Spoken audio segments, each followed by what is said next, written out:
The morning sun was just coming up when he opened his email. He sat at his kitchen table with a cup of coffee, still in his pajamas. The email was from Sterling Corporate Solutions, one of the biggest companies in the city. They wanted him to come for an interview. His heart jumped a little. This was exactly the kind of job he had been working toward for years. He read the email 3 times to make sure he understood everything correctly. The position was for Senior Operations Manager. It was a big role with good pay and even better benefits. The email said they were impressed with his resume and wanted to meet him. They had scheduled a group interview for Thursday at 10 in the morning. He would be meeting with other candidates and the hiring team together. He had been looking for a new challenge for months now. His current job was fine, but he wanted something more, something that would use all of his skills and experience. This position seemed perfect. He had 15 years of experience in operations management. He had a master's degree from a top university. He had led teams of over 50 people. He had increased efficiency in every company he had worked for. On paper, he was an ideal candidate. He called his wife into the kitchen to show her the email. She hugged him and told him how proud she was. Their 2 kids were still sleeping upstairs. He thought about how this new job could change things for his family. Better salary meant they could finally take that vacation they had been planning, maybe even start saving more for the kids' college funds. The next few days passed quickly. He prepared for the interview like he always did. He researched the company thoroughly. He learned about their history, their values, and their recent projects. He read news articles about them. He studied their financial reports. He wanted to know everything he could before walking into that interview room. He also prepared answers to common interview questions. He practiced in front of the mirror. He made sure his suit was clean and pressed. He shined his shoes until they gleamed. He got a fresh haircut. He organized his portfolio with copies of his certifications, letters of recommendation, and examples of his work. Everything had to be perfect. On Wednesday night, he barely slept. He kept thinking about the interview. He went over possible questions in his mind. He thought about how he would present himself. He had done hundreds of interviews in his life, but this one felt important. This could be the opportunity that changed everything. Thursday morning arrived cold and clear. He woke up early, showered, and put on his best navy blue suit with a crisp white shirt and a burgundy tie. He looked at himself in the mirror. He looked professional and confident. His wife came up behind him and straightened his tie even though it did not need straightening. He arrived at the Sterling Corporate Solutions building 45 minutes early. He always believed in being early. The building was impressive, all glass and steel, reaching up into the sky. The lobby had marble floors and modern art on the walls. Everything about it said success and money. He walked up to the security desk and signed in. The security guard was friendly and gave him a visitor badge. He took the elevator to the 15th floor where the Human Resources Department was located. The elevator was quiet and smooth. He took a deep breath and checked his reflection in the polished elevator doors one more time. When the elevator doors opened, he stepped out into a waiting area. It was elegant with comfortable leather chairs and a glass coffee table covered in business magazines. Soft classical music played from hidden speakers. Large windows showed the city spreading out below. A receptionist sat behind a curved white desk, typing on her computer. He walked up to the desk with a smile. The receptionist was a young white woman with blonde hair pulled back in a tight bun. She wore a headset and was focused on her computer screen. He waited for a moment, then cleared his throat politely. She looked up at him. Her smile disappeared immediately. Her eyes traveled from his face down to his shoes and back up again. The look on her face changed to something he could not quite name. It was not welcoming, yes, she said. Her voice was flat and cold. Good morning. I'm here for the 10 o'clock interview for the Senior Operations Manager position, he said, keeping his voice friendly and professional. She looked at him for a long moment as if she did not believe him. Then she clicked a few keys on her computer. Name? She asked without looking at him. He told her his name. She typed it in and stared at the screen. She seemed surprised to find his name there. You're early, she said, making it sound like a criticism instead of a good thing. Yes, I like to be punctual, he replied with a smile. She did not smile back. She pointed to the waiting area behind him. Sit over there. Someone will call you when they're ready. Then she went back to her computer, completely dismissing him. He walked over to the waiting area and chose a chair near the window. He set his portfolio on his lap and looked around. He was the first candidate to arrive. The waiting area was empty except for him. He tried to shake off the uncomfortable feeling from his interaction with the receptionist. Maybe she was just having a bad day. Maybe she was like that with everyone. Other candidates started arriving over the next 30 minutes. A young white man in a gray suit came first. The receptionist greeted him warmly, stood up, and shook his hand. She laughed at something he said. The difference in how she treated him was obvious and painful to watch. Then a white woman in her 30s arrived. Again, the receptionist was all smiles and warmth. Then 2 more white men came in together, talking and laughing. The receptionist treated each of them with friendliness and respect. He watched all of this from his seat by the window. Each new arrival made the truth clearer. The cold treatment was not about the receptionist having a bad day. It was about him. It was about the color of his skin. As more candidates filled the waiting area, he noticed something else. He was the only black person there. Everyone else was white. They all seemed to know each other, or at least they acted comfortable together. They made small talk and exchanged nervous jokes about the interview. No one spoke to him. No one even looked at him.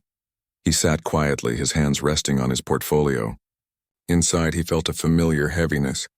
He had felt it before in his life, many times, but he had hoped that at this point in his career, with all his qualifications and experience, things would be different.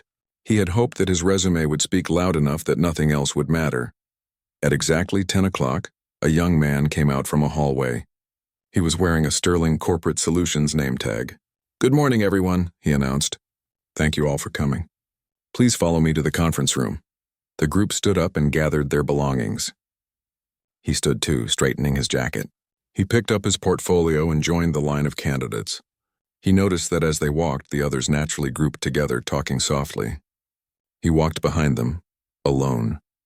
They entered a long hallway with photographs of company executives on the walls.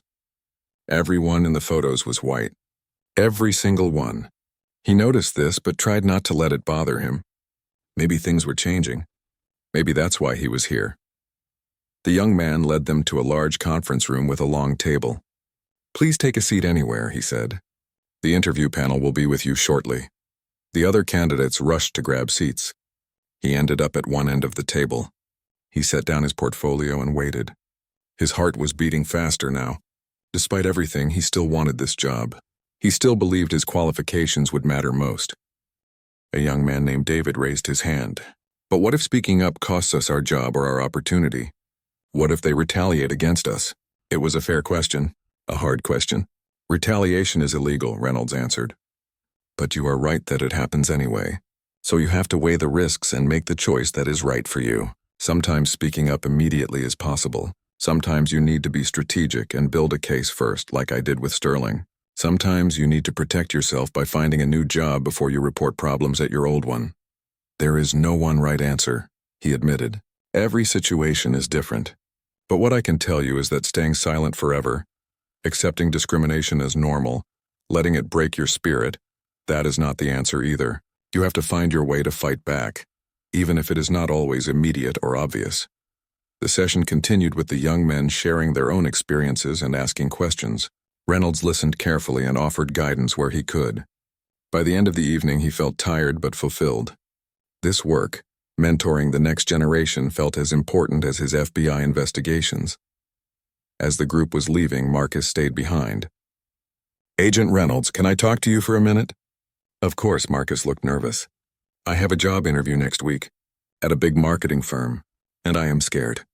After hearing about what happened to you at Sterling, I am scared that the same thing will happen to me. How do I prepare for that? How do I protect myself?" Reynolds put his hand on Marcus's shoulder. "First, remember that what happened at Sterling was unusual. Most interviews are not like that. Most employers follow the law and conduct fair interviews. Do not go in expecting discrimination. But," he continued, "do go in prepared. Research the company. Know your rights. Trust your instincts. If you feel like something is wrong during the interview, you are probably right. And remember that you are interviewing them too.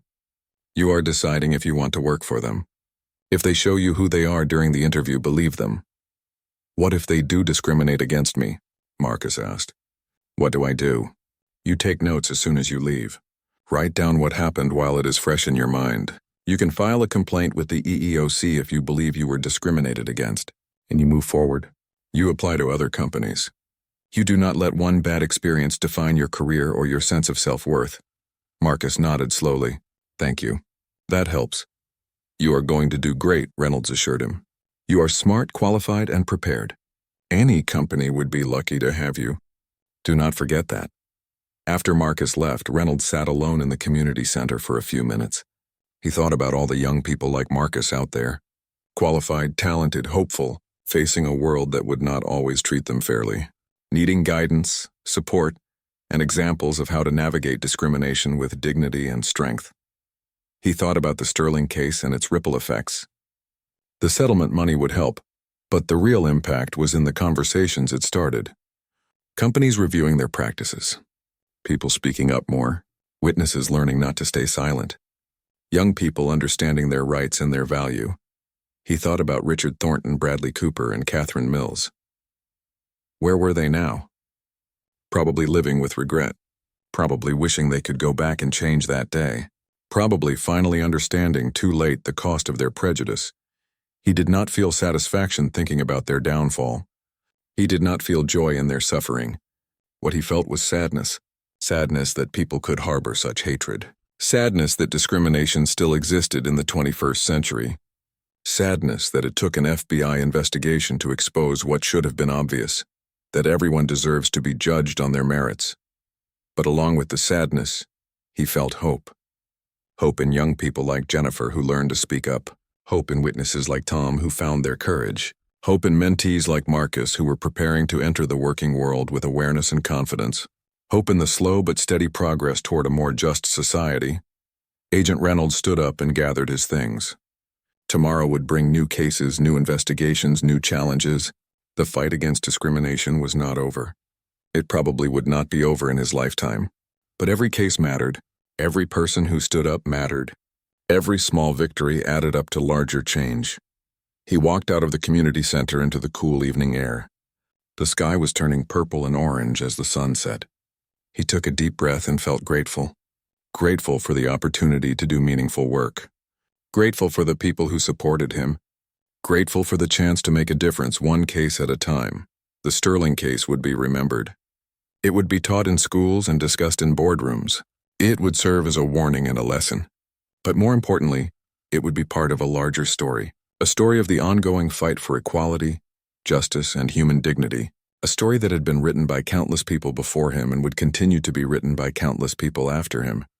And he was proud to be part of that story. Proud to add his chapter. Proud to show through his work and his courage that no one should be judged by the color of their skin, but by the content of their character. As he drove home to his family, Agent Reynolds thought about something his grandmother used to tell him when he was young. "Baby," she would say, "you cannot change the whole world by yourself, but you can change your part of it. You can stand up for what is right. You can treat people with respect. You can refuse to accept injustice, and if enough people do their part, the whole world changes, one person at a time." He had always remembered those words. They had guided him through his education, his career, his life. They had given him strength during the Sterling interview when he sat there being insulted and degraded. They had reminded him why this work mattered. His grandmother had been right. He could not change the whole world, but he had changed his part of it. He had exposed discrimination. He had held people accountable. He had helped victims find justice. He had mentored young people. He had inspired witnesses to speak up. That was his part. And he would keep doing it, case after case, day after day, for as long as he could. Because that is what justice required. That is what equality demanded. That is what his grandmother had taught him. And that is what made the difference. Or maybe they would not. Maybe they would discriminate anyway. And if they did, there would be people like Agent Reynolds ready to hold them accountable, ready to fight for justice, ready to prove that in America, no one should be judged by the color of their skin, but by the content of their character and the quality of their work. That was the dream. That was the goal. And it was worth fighting for. 3 months had passed since the settlement. Agent Reynolds sat in his office at the FBI field office, reviewing files for his next investigation. His desk was covered with folders, photographs, and witness statements. The work never stopped. For every case like Sterling that made headlines, there were dozens of others that needed attention. His phone rang. It was his supervisor. "Reynolds, can you come to my office? There is someone here who wants to meet you." Curious, he walked down the hallway to the supervisor's office. When he opened the door, he was surprised to see Jennifer, the young woman who had been a candidate at the Sterling interview. She stood up when he entered, looking nervous. "Agent Reynolds," she said, "thank you for seeing me. I hope this is okay. I called and asked if I could speak with you." "Of course," he said, shaking her hand. "Please sit down. How can I help you?" She sat back down, clutching a folder in her lap. "I wanted to thank you," she began. "What you did that day, what you exposed, it changed my life. I have been thinking about it every day since it happened." Reynolds sat down across from her. "You do not need to thank me. I was just doing my job." "No," she insisted. "It was more than that. I sat there that whole time and watched them treat you terribly. I knew it was wrong. I felt it was wrong. But I said nothing. I was so ashamed of myself afterward. I kept thinking, what if I had spoken up? What if I had defended you? Maybe things would have been different." "You were in a difficult position," Reynolds said gently. "You were afraid of losing your opportunity. That is understandable, but it is not acceptable," Jennifer said firmly. "I have learned that since then. Being afraid is not an excuse for staying silent when you witness injustice. So I wanted you to know that I have changed. I went back to school. I am getting a degree in social work now. I want to help people who face discrimination. I want to be someone who speaks up, not someone who stays silent." She opened the folder she was holding and pulled out some papers. "I also wanted to give you these. After the Sterling case became public, I started thinking about my own company where I was working. I realized there were problems there too. Nothing as obvious as what happened at Sterling, but still problems. So I started documenting. I kept records of things I observed. And I think you should see them." Reynolds took the papers and looked through them. They were detailed notes about hiring patterns, promotion decisions, and comments made by managers at Jennifer's company. The pattern was clear. Qualified people of color were consistently passed over for promotions. They were given lower performance reviews despite equal or better work. They were excluded from important projects and networking opportunities. "This is good documentation," Reynolds said, impressed. "Very thorough. Have you reported this to your company's HR department?" "I did," Jennifer said. "They dismissed my concerns. They said I was being too sensitive. They said I was seeing discrimination where it did not exist. But I know what I saw. I know what I heard. And after watching what happened with Sterling, I know that companies do not always police themselves. Sometimes they need outside help." Reynolds nodded. "Would you be willing to file a formal complaint?" "Yes," she said without hesitation. "That is why I am here. I want to file a complaint. I want an investigation, and I want to be part of the solution instead of part of the problem." Reynolds smiled. "Then let us talk about the next steps." They spent the next hour going over her documentation and discussing the complaint process. By the time Jennifer left his office, a new investigation was beginning. This one might not be as dramatic as Sterling, but it was just as important. Every case mattered. Every person who stood up against discrimination mattered. That same week, Reynolds received a letter in the mail. It was from Tom, another candidate from the Sterling interview. The letter was handwritten, which made it feel more personal.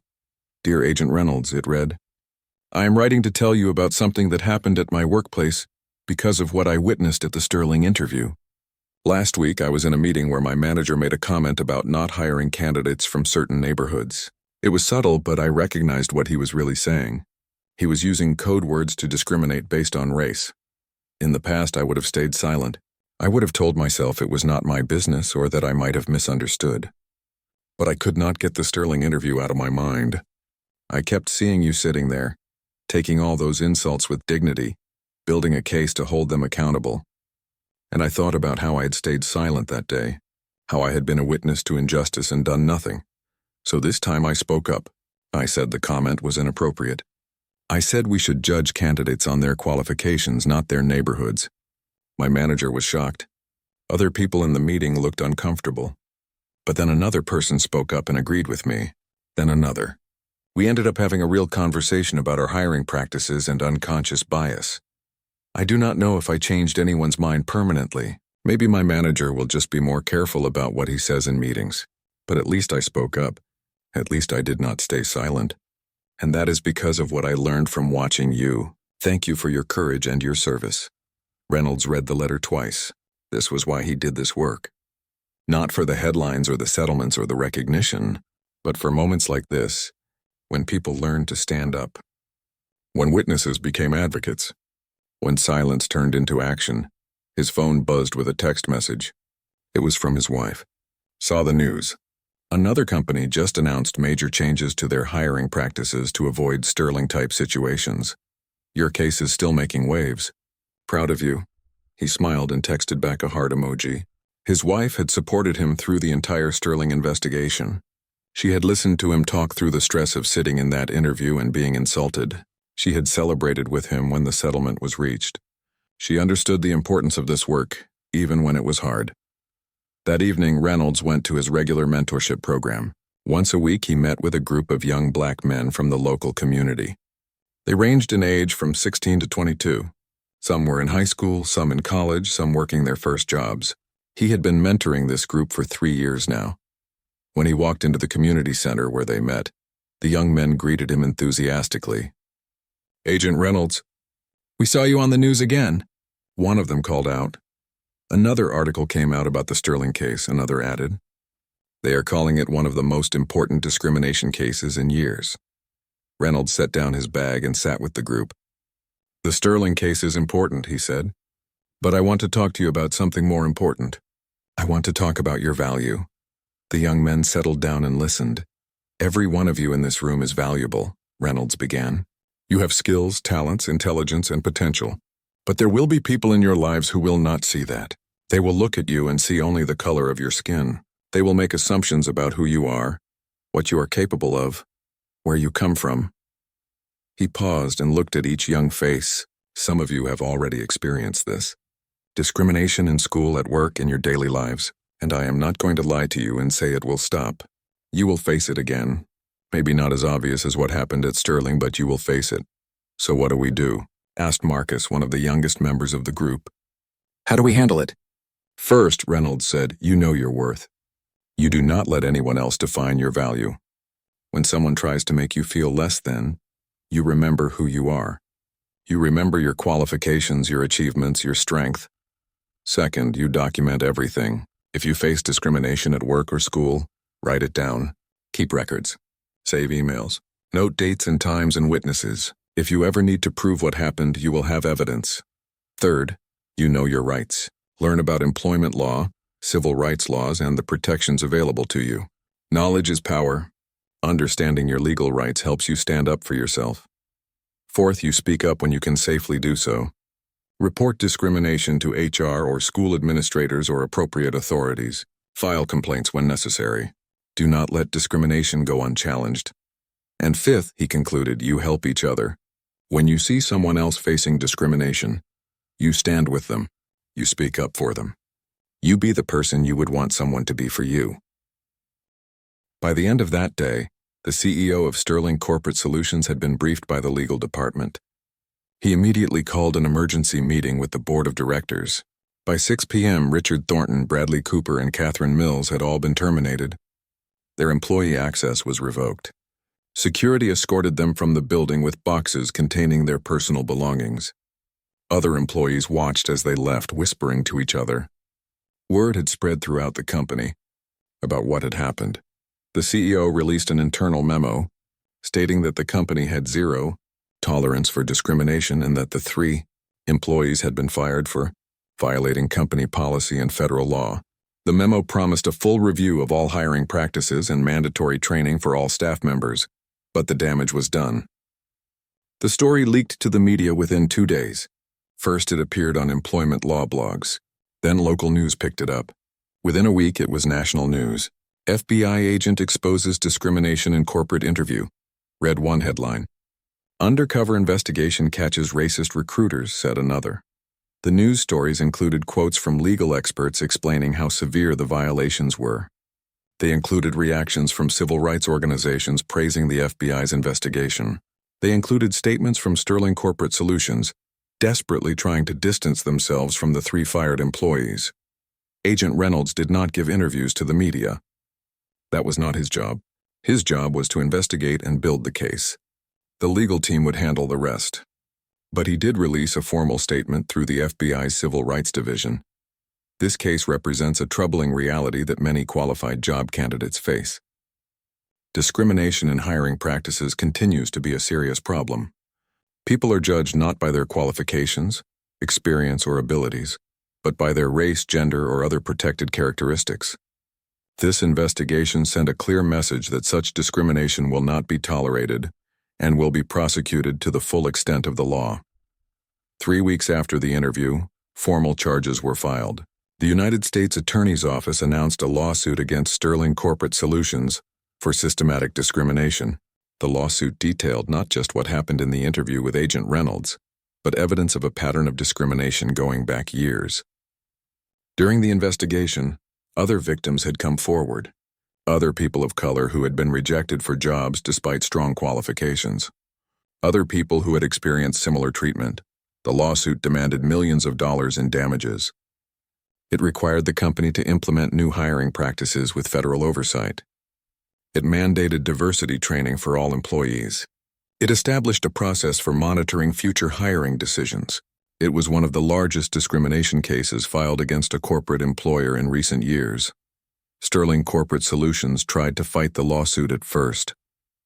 Their attorneys argued that the 3 employees had acted alone, against company policy. They argued that the company should not be held responsible for the actions of individual employees, but the evidence was overwhelming. The FBI had emails showing that complaints about discriminatory hiring practices had been ignored by upper management.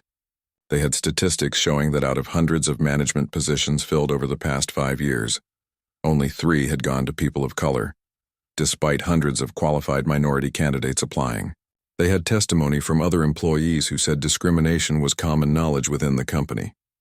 4 months after the lawsuit was filed, Sterling Corporate Solutions agreed to a settlement. The terms were harsh. The company paid $8 million in damages and fines. They agreed to 5 years of federal monitoring of their hiring practices. They agreed to implement new training programs and diversity initiatives. They agreed to hire an independent consulting firm to review and reform their entire HR department. The settlement also included provisions for the other victims who had come forward. People who had been discriminated against in the past received financial compensation. Some received job offers with the company at appropriate salary levels. Others declined, not wanting to work for a company that had treated them so badly, even if things were changing. As for Richard Thornton, Bradley Cooper, and Catherine Mills, their careers in human resources were over. No reputable company would hire them. Their names were too associated with the scandal. The news stories came up immediately in any Google search. Thornton tried to start his own consulting business, but clients would not work with him. Cooper moved to another state and took a job in sales, far from HR work.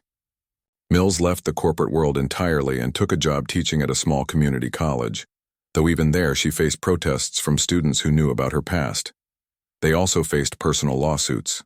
Several of the other discrimination victims sued them individually, not just the company. These lawsuits claimed the 3 had personally violated civil rights and caused emotional distress. The cases dragged on for months, costing them thousands in legal fees even before any settlements or judgments.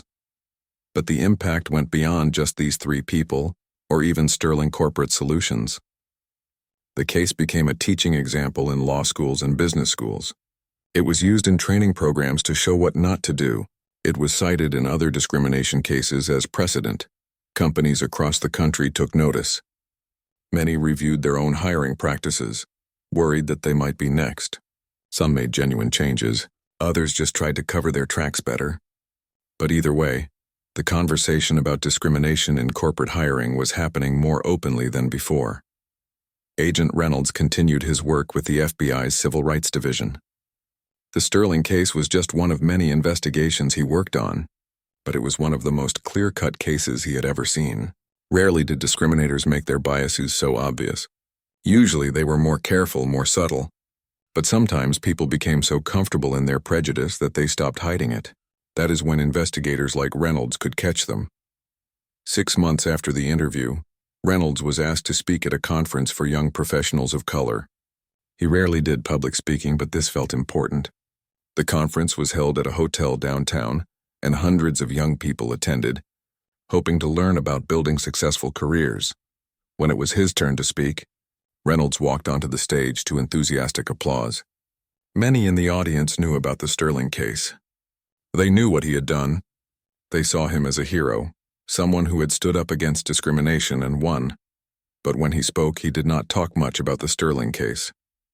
Instead, he talked about his own journey, growing up in a working-class neighborhood, being the first in his family to go to college, facing doubts and discrimination throughout his career, almost giving up several times, but pushing through because he believed in himself and had people who supported him.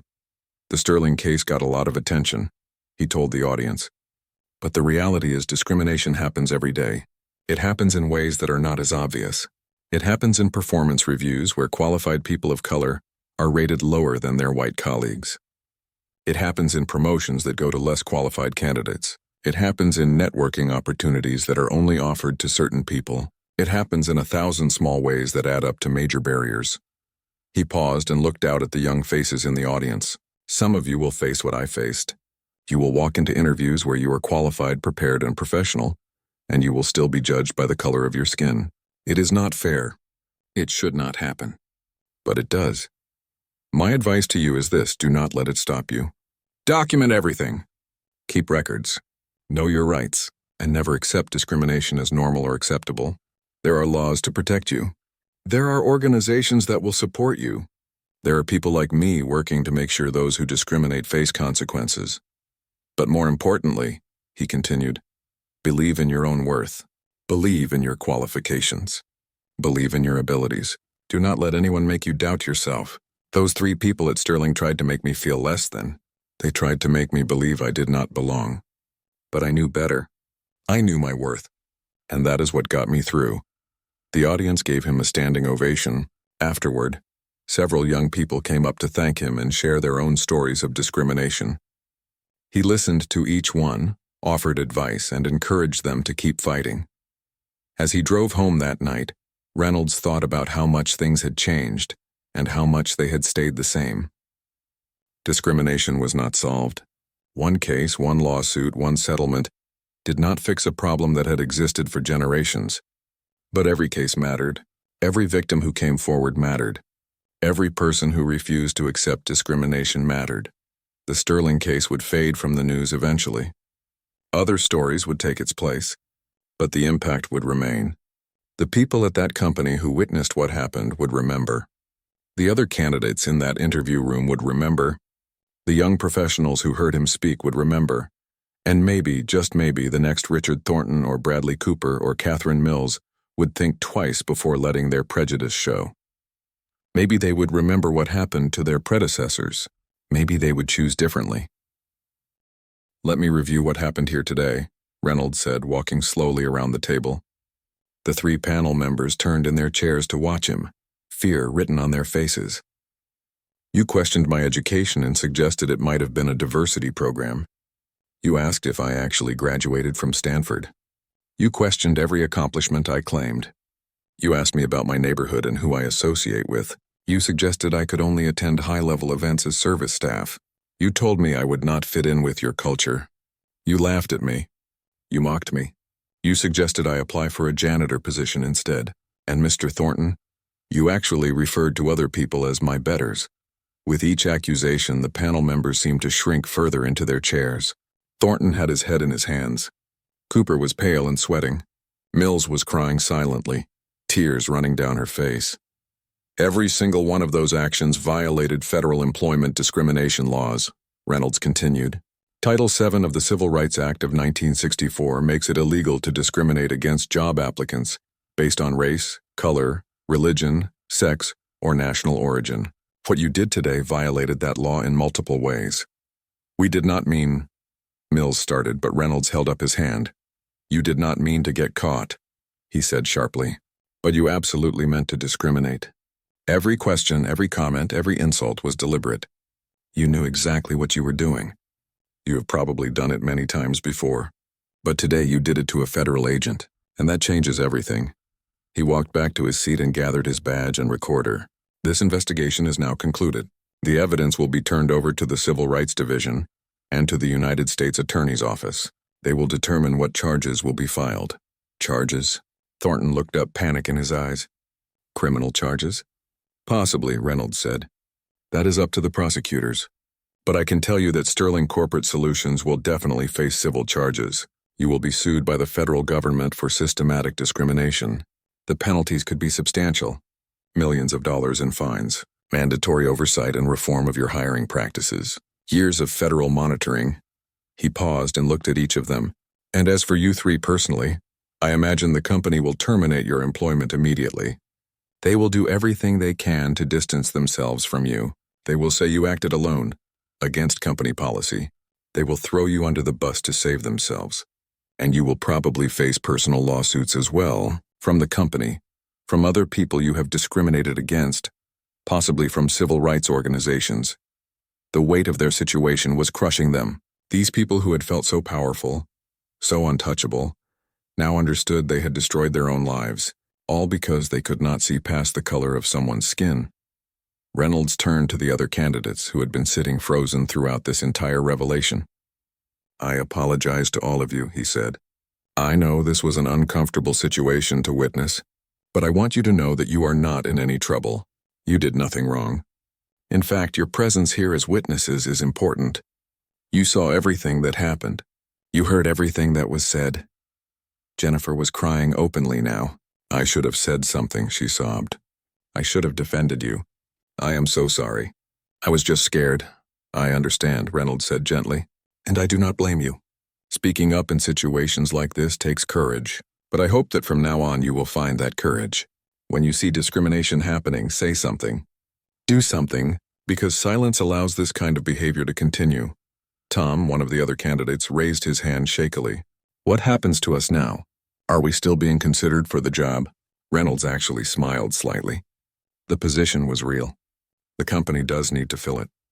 But I would strongly suggest you all reconsider whether you want to work for Sterling Corporate Solutions, a company that allowed this kind of culture to exist for so long. That is your decision to make. He gathered his portfolio and his badge. He took one last look at the 3 panel members. They looked broken, destroyed. Their lives would never be the same after today. Federal agents will be contacting you within the next 24 hours. Reynolds told them. You will be required to give formal statements. I strongly suggest you consult with attorneys before you do. You are going to need them. He walked to the door of the conference room. Before leaving, he turned back one more time. You know what the saddest part of all this is? He said. I really was qualified for this job. I could have been an excellent addition to your team. I could have brought fresh ideas, strong leadership, and proven results. But you could not see any of that. All you could see was the color of my skin. And that blindness cost you everything. He opened the door and walked out, leaving behind a conference room full of shocked, terrified people who had just learned that actions have consequences. The other candidates slowly got up and left, talking quietly among themselves. They would never forget what they witnessed today. They would tell this story for years to come. And in the conference room, 3 people sat in silence, knowing their world had just ended. Agent Reynolds walked out of the Sterling Corporate Solutions building into the bright afternoon sunlight. He took a deep breath of fresh air. The interview had been exhausting, not physically but emotionally. Even though he had been trained for undercover work, even though he had faced discrimination before, it never got easier. Sitting there and letting them insult him, mock him, degrade him, all while staying calm and professional, it took everything he had. He pulled out his phone and made a call. Agent Reynolds here. The operation is complete. I have everything we need. Full recording of discriminatory statements, multiple violations of Title VII, and several witnesses. He listened for a moment. Yes, sir. It was worse than we expected. They said things I did not think anyone would be foolish enough to say out loud. I'm sending the recording to you now. He ended the call and stood on the sidewalk for a moment, watching people walk by. Business people in suits hurrying to meetings. Delivery workers carrying packages. Students with backpacks. Normal people living normal lives. Most of them would never know what had just happened in that conference room. Most of them would never understand the ugly reality of discrimination that still existed in corporate America. His phone buzzed. It was a text from his supervisor. "Excellent work. Come back to the office. We need to brief the legal team immediately." As Reynolds walked to his car, his mind was already moving forward to the next steps. The investigation phase was over. Now came the legal phase. Now came justice. Back in the Sterling Corporate Solutions building, chaos was beginning. Richard Thornton sat at the conference table with his head in his hands.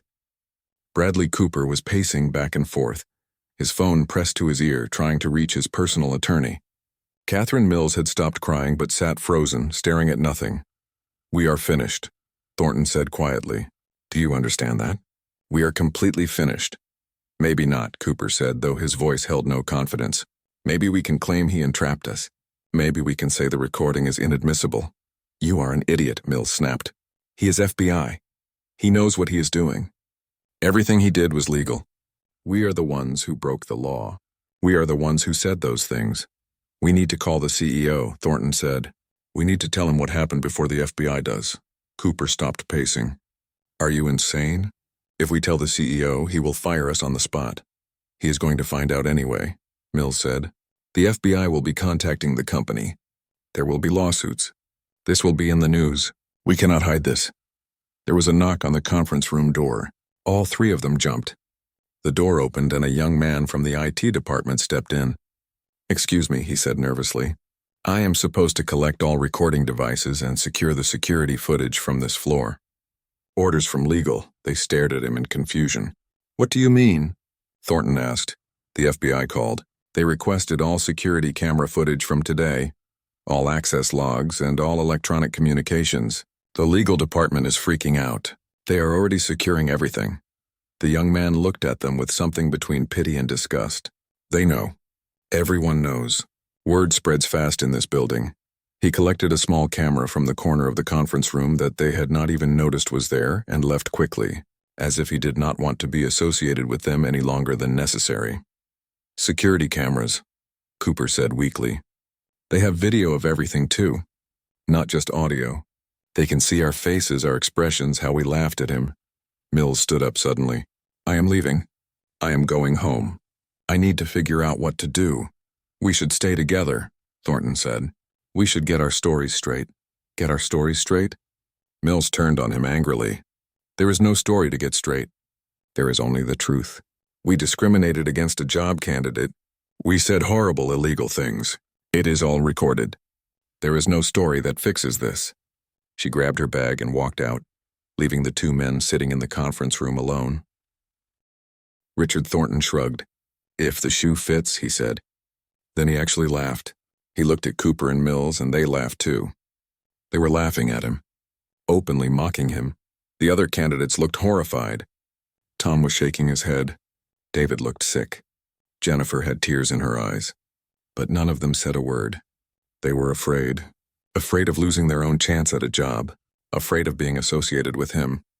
Afraid of standing up to obvious injustice. He understood their fear.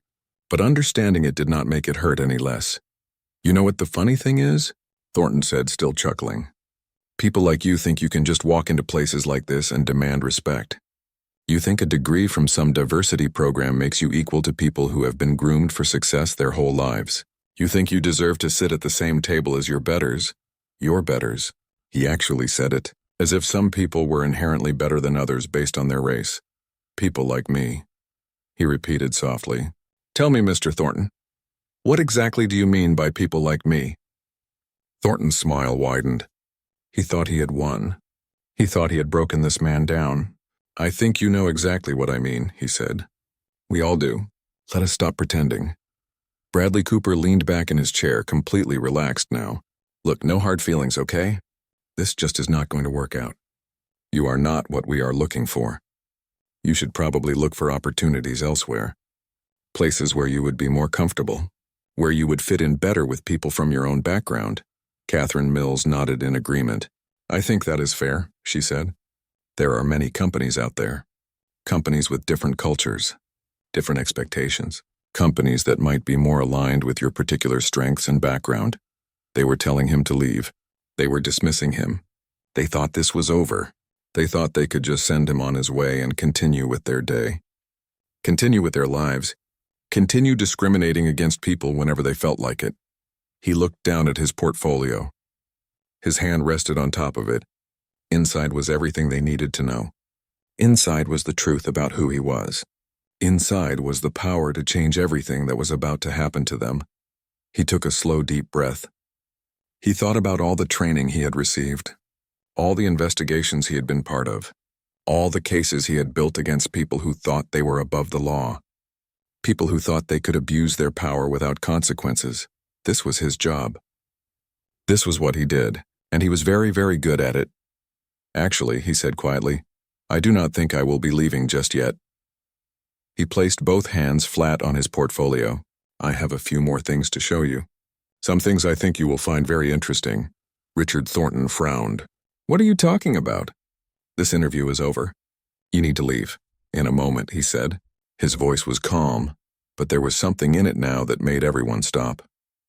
Something that made them pay attention. But first, I think you should know something about me. Something you did not find on my resume. He saw confusion cross their faces. Cooper looked at Mills.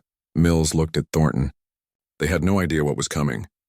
They could not imagine what was about to happen. They thought he was just another victim, just another person they could abuse and dismiss. They were about to learn how wrong they were. The conference room felt different now. The air was thick with tension. The other candidates sensed something was about to happen, though they could not guess what. They watched him carefully as his hands moved to his portfolio. Richard Thornton stood up from his chair. I said this interview is over, he repeated, his voice harder now. You need to leave or I will call security. Please sit down, Mr. Thornton, he said. His voice was no longer the voice of a nervous job candidate. It was the voice of someone in authority, someone in control. You are going to want to be sitting for what comes next. Something in his tone made Thornton pause. For the first time since the interview began, doubt flickered across his face, but his pride would not let him back down. Who do you think you are? He demanded. You cannot tell me what to do. This is my company. Actually, he said, it is not your company. You just work here, and after today I do not think you will be working here much longer. Bradley Cooper laughed, but it sounded forced. Is that some kind of threat? Are you threatening us? No threat, he replied calmly. Just a statement of fact. He opened his portfolio slowly. You see, you all made a very big mistake today. Actually, you made several big mistakes. But the biggest one was assuming you knew who I was based on how I looked. Catherine Mills frowned. What are you talking about? You looked at me and saw someone you could dismiss, he continued. Someone you could insult and discriminate against without consequences. Someone who had no power. Someone who would just accept your treatment and walk away. He paused. But you were wrong. His hand moved inside the portfolio. The 3 panel members watched with growing confusion and concern. The other candidates leaned forward in their seats. Everyone was completely focused on what was happening. You asked me about my background, he said. You asked me about my qualifications. You asked me where I come from and who I associate with. Let me answer those questions properly now. He pulled out a black leather wallet from his portfolio. It was not a regular wallet. It was an official government-issued credential holder. He placed it on the table in front of him, still closed. What is that? Thornton demanded, but his voice was weaker now. This, he said, opening the wallet slowly, is who I really am. He turned the open wallet toward them. On one side was a gold badge with an eagle at the top. The letters FBI were clearly visible in the center. On the other side was an official identification card with his photograph, his real name and his title, Special Agent. The reaction was immediate and dramatic. Richard Thornton's face went completely white. His mouth opened, but no sound came out. Bradley Cooper jumped up from his chair so fast he knocked his tablet onto the floor. Catherine Mills gasped, her hand flying to her mouth. My name is Special Agent Reynolds, he said, his voice now completely professional and authoritative. Federal Bureau of Investigation, Civil Rights Division. And this interview was not what you thought it was. The silence in the room was absolute. No one moved. No one breathed. The other candidates stared with wide eyes, trying to understand what was happening. Jennifer's mouth hung open in shock. David looked like he might faint. Thornton found his voice first, though it came out as barely a whisper. FBI, this cannot be. This is some kind of joke. I assure you, Mr. Thornton, this is not a joke, Agent Reynolds said. He reached into his portfolio again and pulled out another device. It was a small digital recorder. He placed it on the table next to his badge. And neither is this. Bradley Cooper sank back into his chair. His face had gone from mocking confidence to pure terror. You recorded us? He stammered. Every word, Reynolds confirmed. From the moment I entered this building. The receptionist's treatment of me compared to the other candidates. Every question you asked, every insult you made, every discriminatory comment, all of it is recorded and documented. Catherine Mills was shaking now. You cannot do that, she said desperately. That is entrapment. That is illegal. Actually, Ms. Mills, it is completely legal, Reynolds replied. This is a one-party consent state, which means I am allowed to record conversations I am part of. And more importantly, I was conducting an official federal investigation. Everything I did was authorized and lawful. He let that sink in for a moment. The three people who had been so powerful and confident just minutes ago now looked like scared children. Their careers, their reputations, their entire lives were crumbling in front of them. But why? Thornton asked weakly. Why would the FBI investigate us? Reynolds leaned forward. Because Sterling Corporate Solutions has been under investigation for discriminatory hiring practices for the past 8 months. We have received multiple complaints from qualified candidates who were rejected for positions they were clearly qualified for. The complaints all had something in common. They all came from people of color. They all described similar experiences. They all felt they were discriminated against because of their race. He picked up the recorder and held it up. But complaints alone are not always enough. We needed proof. We needed to document the discrimination as it happened. So I applied for this position under my real credentials. Every qualification I told you about was true. My education, my experience, my accomplishments, all real, all documented. I am genuinely qualified for this position. Then why? Cooper asked, his voice breaking. Why go through with this? Because we needed to see if you would treat me fairly, Reynolds answered. We needed to see if my qualifications would matter, or if you would discriminate against me because I am black. And now we have our answer. Recorded, documented, undeniable. He stood up from his chair now. He was no longer the candidate being interviewed. He was the federal agent in charge. The entire dynamic had reversed completely. He leaned back in his chair slowly. A small smile touched the corner of his mouth. It was not a happy smile. It was the smile of someone who knew something they did not. That is a very interesting question, he said quietly. His voice was calm, but there was steel underneath it. Very interesting indeed. Thornton looked confused for a moment.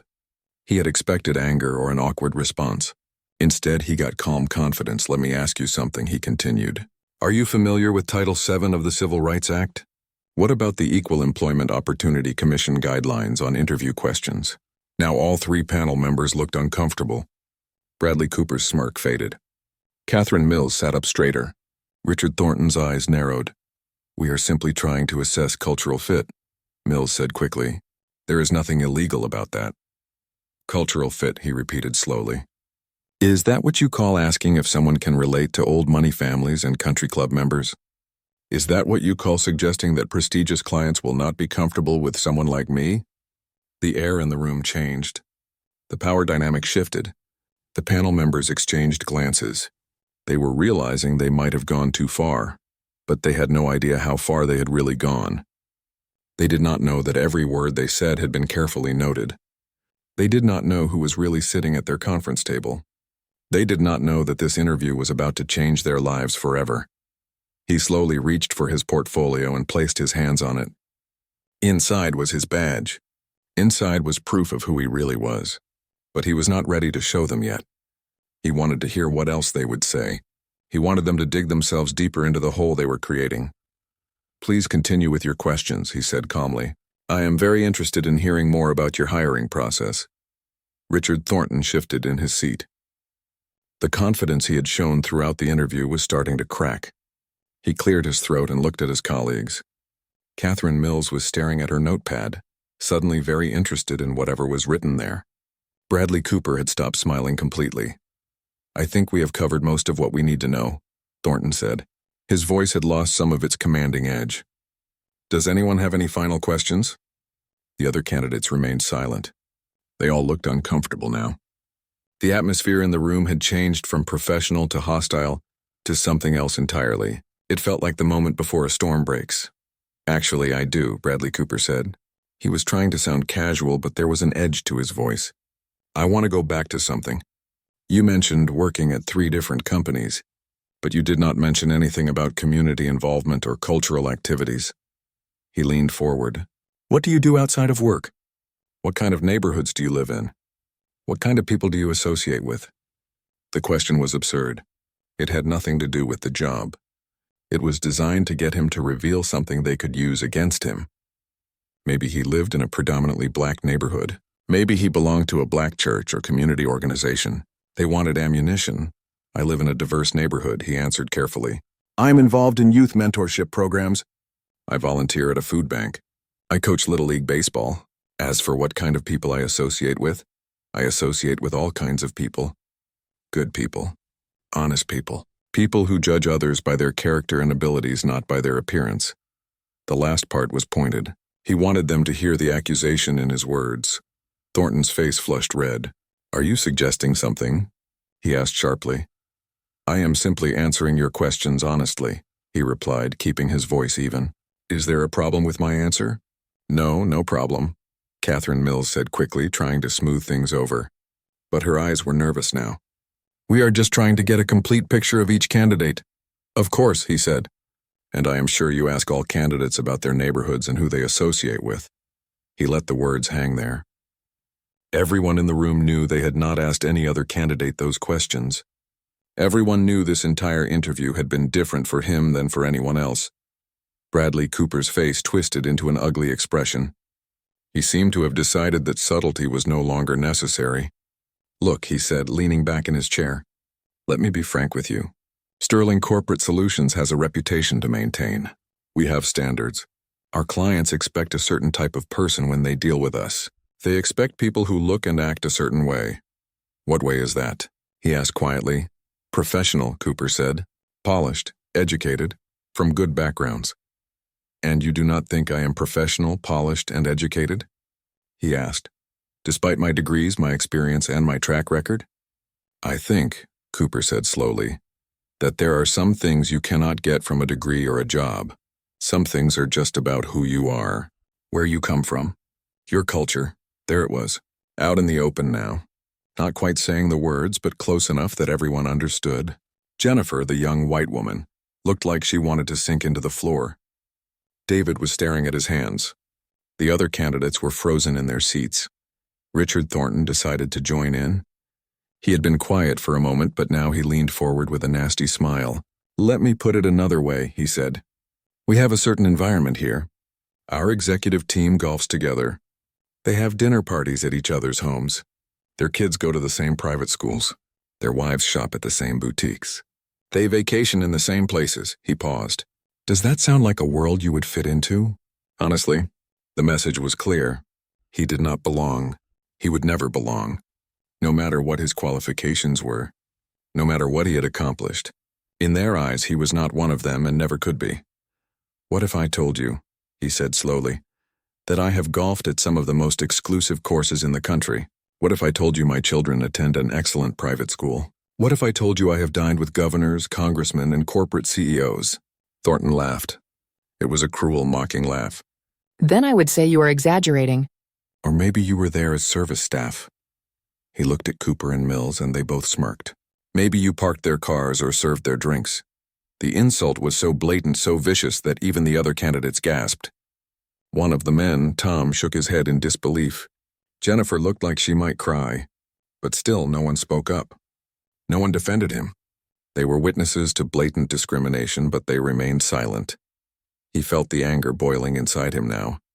Not just at these 3 hateful people in front of him, but at a system that allowed this to happen, at companies that hid their prejudice behind words like cultural fit and professional standards, at all the qualified people who had been denied opportunities because of the color of their skin. But he could not let his anger show. Not yet. He had to stay calm. He had to see this through. That is quite an assumption, he said, his voice tight but controlled. Assuming I could only be present at such events as service staff. What makes you think that? Oh, come on, Bradley Cooper said, throwing up his hands. Let us stop playing games here. We all know what is going on. We all know this is just about filling a quota. Some lawyer somewhere told the company they need to interview more diverse candidates. So here you are. But let us be real. You do not actually expect to get this job, do you? The words were like a slap. They were saying he was only there to check a box. They were saying his interview was meaningless. They were saying he never had a real chance. Catherine Mills, who had been mostly quiet during this exchange, finally spoke up. But she did not criticize her colleagues. Instead, she piled on. I think what my colleagues are trying to say, perhaps not as delicately as they could, is that this position is not really right for you. There are other positions in the company, entry-level positions, support roles, perhaps something in our warehouse operations or facility maintenance. Those might be more suitable for someone with your background. She was suggesting he apply to be a janitor or warehouse worker. She was looking at his 15 years of management experience, his Stanford MBA, his proven track record, and suggesting he clean floors. He closed his eyes for a brief moment. He thought about all the people who had faced this kind of discrimination and had no recourse. People who had to swallow their pride and walk away. People who had no power to fight back. People who had to accept being treated as less than human just to survive. But he was not powerless. He had power they could not imagine. And he was about to use it. He opened his eyes and looked at each of them in turn, Thornton with his smug superiority, Cooper with his cruel mockery, Mills with her cold condescension. They were so confident, so certain they were untouchable, so sure they could say and do whatever they wanted without consequences. Let me make sure I understand this correctly, he said slowly. You have questioned my education. You have questioned my experience. You have questioned my accomplishments. You have asked me about my neighborhood and who I associate with. You have suggested I would not fit in with old money families and country club members. You have implied I could only attend high-level events as service staff, and now you are suggesting I apply for a janitor position instead. The questions kept coming. Each one seemed designed to make him fail. He noticed how the panel would nod and smile when the white candidate spoke, but when he answered, they would frown or look away. It was a pattern that became more obvious as the interview went on. Richard Thornton leaned back in his chair and folded his arms across his chest. Let us talk about cultural fit, he said. The way he emphasized the word cultural made it sound dirty. Sterling Corporate Solutions has a very specific culture. We have built this company over 3 decades with certain values and certain ways of doing things. How do you think you would fit into that culture? It was a trap question. No matter how he answered, they would find fault with it. But he had to answer anyway. I believe I would fit well, he began carefully. I have worked in corporate environments for my entire career. I understand the importance of professionalism, teamwork, and maintaining company standards. I am adaptable and always willing to learn the specific culture of any organization I join. Bradley Cooper let out a small laugh. It was not a friendly laugh. Adaptable, he repeated.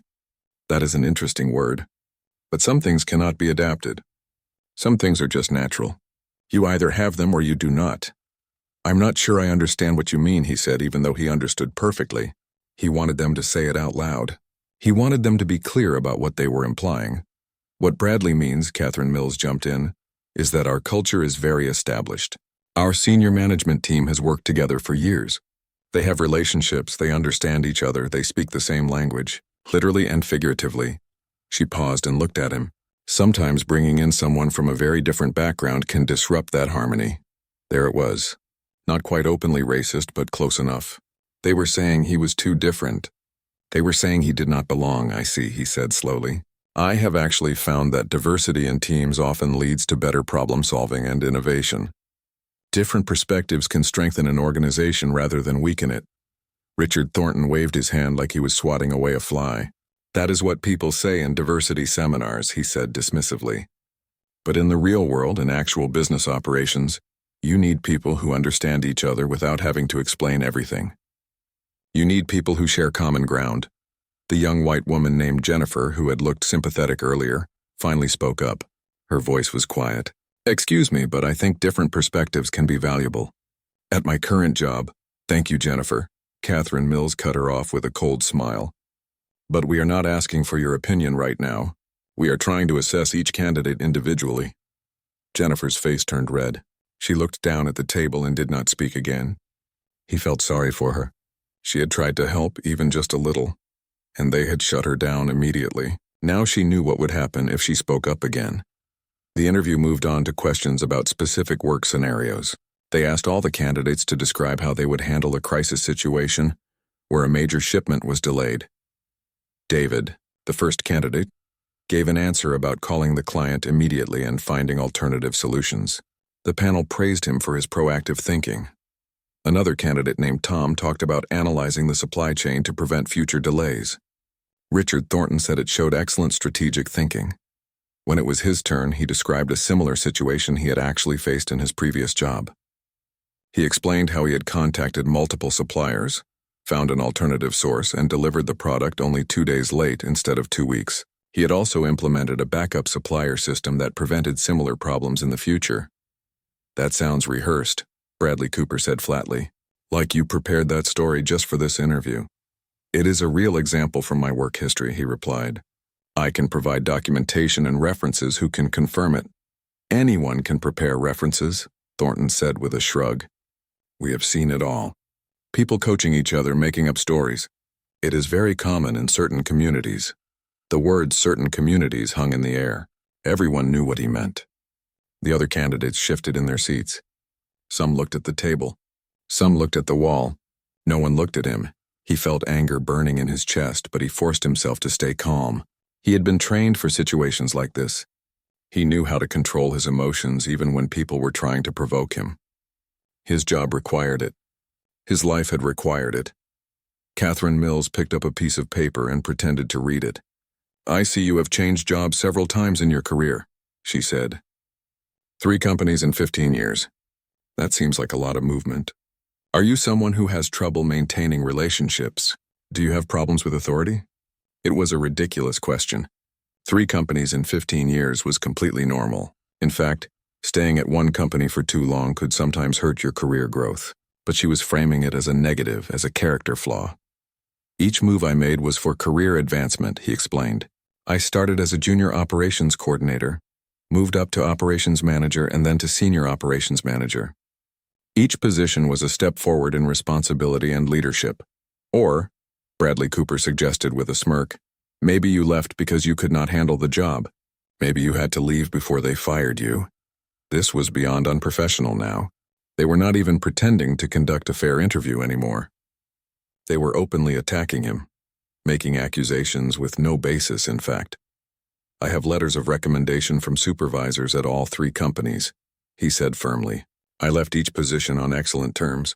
In fact, my last employer asked me to stay and offered me a raise, but I felt it was time for a new challenge. Convenient, Thornton said. Everyone always has a perfect explanation for everything. The panel turned to ask other candidates more questions. The difference in treatment was stunning. When they questioned him, their voices were hard and skeptical. When they questioned the others, their voices were warm and encouraging. They asked a candidate named Robert about his biggest weakness. Robert said he sometimes worked too hard and had trouble delegating. The panel laughed and said that was a good problem to have. They asked Jennifer about a time she failed at something. She talked about a project that did not go as planned. The panel thanked her for her honesty and said learning from failure was important. Then Thornton turned back to him. Tell us about your biggest failure, he demanded. It was not a request. It was a command. He thought for a moment, then described a time early in his career when he had underestimated the time needed for a system upgrade. The project went over budget and took longer than planned. He explained what he learned from it and how he had never made that mistake again. So you wasted company money, Bradley Cooper said. How much? The project went over budget by about 15%, he answered. 15%. Cooper acted shocked. That is a significant amount. How did you keep your job after that? Because I took responsibility, fixed the problem, and learned from it, he said. And because the system upgrade ultimately saved the company much more money than it cost. Still, Catherine Mills said, shaking her head slowly. It shows poor judgment. It shows you might not be ready for a senior position where the stakes are even higher. He noticed that when Robert had admitted to working too hard, it was praised. When Jennifer admitted to a failed project, it was called honest. But when he admitted to a mistake and explained how he fixed it, it was called poor judgment. The double standard was exhausting. Every answer he gave was twisted into something negative. Every accomplishment was questioned. Every explanation was dismissed as an excuse. Richard Thornton looked at his watch, then at the other panel members. "I think we have enough information for now," he said. Then he looked directly at him, and his face showed something like disgust. "Before we finish, I have one more question specifically for you." Here it comes, he thought. The final insult. This position requires someone who can interact with our executive team and our clients at the highest levels. Thornton said slowly, "These are people who come from prestigious backgrounds, old money families, Ivy League educations, country club memberships. They have certain expectations about who they deal with." He paused. "Do you really think you can relate to people like that? Do you think they will be comfortable with someone like you?" The room was completely silent. Even the air conditioning seemed to stop humming. The other candidates looked shocked. Jennifer's eyes were wide. David's mouth hung open slightly. But none of them said anything, "someone like you." The words were clear. They meant someone black, someone who did not come from old money, someone who did not belong in their world of country clubs and prestigious families. He looked at Richard Thornton, then at Bradley Cooper, then at Catherine Mills. They all stared back at him with expressions that ranged from smug satisfaction to open contempt. They thought they had him. They thought they had broken him down. They thought he would either explode in anger or shrink away in shame. They had no idea who they were dealing with.